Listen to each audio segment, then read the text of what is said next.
que toutes les emmerdes de montage, c'est vous qui allez les faire. Ou du moins, quelqu'un que vous allez payer pour le faire, mais ce n'est pas le problème d'IKEA. Ça, c'est le premier outil. Je pense que beaucoup de freelances, beaucoup d'avocats, beaucoup d'entrepreneurs ne se rendent pas compte à quel point les clients peuvent travailler pour eux et ne savent pas créer les conditions favorables à capter la valeur des utilisateurs. Si vous voulez, l'exemple ultime de ça, c'est Facebook.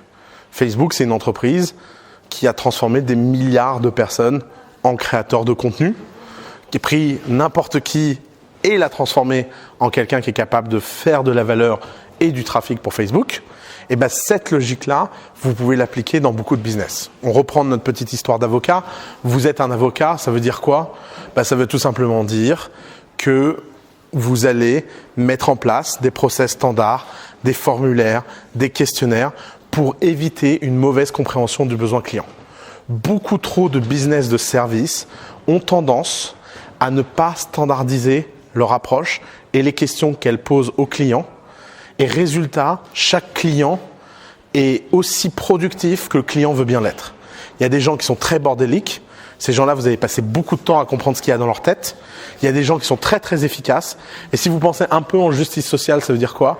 Ça veut dire que grosso modo, aujourd'hui, dans les business de service, les gens efficaces subventionnent les gens qui ne le sont pas. Grosso modo, ça veut dire que vous allez passer des heures et des heures à parler avec des gens qui sont incapables d'exprimer clairement leurs besoins et simplement, sous prétexte que vous ne les avez pas forcés à standardiser leur approche et leur questionnaire. Donc ça, c'est l'outil numéro 1, faire travailler les clients. Et il y a plein de façons de le faire. L'outil numéro 2 de la scalabilité, c'est l'automatisation. Alors, l'automatisation, c'est un petit peu le côté magique, vous savez, du geek dans le film qui tape sur l'ordinateur et là, il y a des trucs qui apparaissent à l'écran et il se passe des trucs magiques parce que le type, il tape très très vite. Ça a créé une sorte d'image où en fait, l'automatisation était réservée, n'était le monopole que de gens extrêmement spécifiques.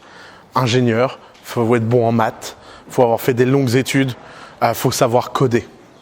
Pourtant, depuis 10 ans, il y a un phénomène très intéressant qui s'appelle le no-code, qui sont tous ces outils qui permettent à des non-codeurs d'avoir des pouvoirs de codeurs. Ces outils-là, ils sont méconnus en France, ils sont méconnus par la plupart d'entre vous qui regardez ces vidéos et c'est bien dommage parce que ces outils vous permettent justement de mettre dans votre business de l'automatisation, de mettre dans votre business cette capacité à faire que les robots travaillent pour vous. L'image que j'aime bien me répéter, c'est que il y a une armée secrète qui est apparue sur Terre, qui est l'armée des robots. Les robots sont déjà là, ils sont partout. Et la différence, ce qui fait la différence aujourd'hui, c'est la capacité à les utiliser ou à ne pas les utiliser. Outil numéro 3, la standardisation. Alors ça, c'est un peu le sujet tabou. C'est marrant dans cette expérience de faire Anyone Can Scale. À chaque fois qu'on parle de standardisation avec les gens ont une sorte de répulsion quasi instinctive du genre non mais moi je fais que du sur-mesure, moi je fais que du standard, je ne fais jamais de standard, chaque client est unique, chaque être humain est précieux, incroyablement différent. Je ne veux pas entendre parler de ces histoires de standardisation. Alors ok, c'est sympa pour le côté esthétique de la chose. Pourtant, la standardisation, c'est un outil hyper libérateur. D'ailleurs, en général, les gens qui me disent qu'ils sont contre la standardisation, ils ont un iPhone dans leur poche. Il ne semble pas que qui que ce soit aille acheter un iPhone fait par un artisan au coin de la rue, qui a été personnalisé pour soi, à la taille de sa main. Est-ce que quand vous allez chez Apple, on mesure la taille de votre main en vous disant est-ce que ce téléphone… Et pourtant, les gens trouvent que l'objet iPhone est un objet magnifique. Il y a des gens qui tueraient pour un iPhone, j'en connais, on a des noms, à coup d'État, entre autres.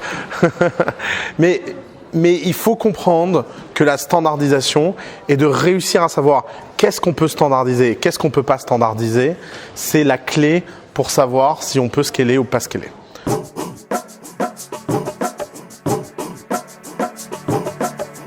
Comment ça marche de scaler? C'est assez simple. Il faut avoir de la méthode, il faut être patient et il faut avoir le long terme comme ami.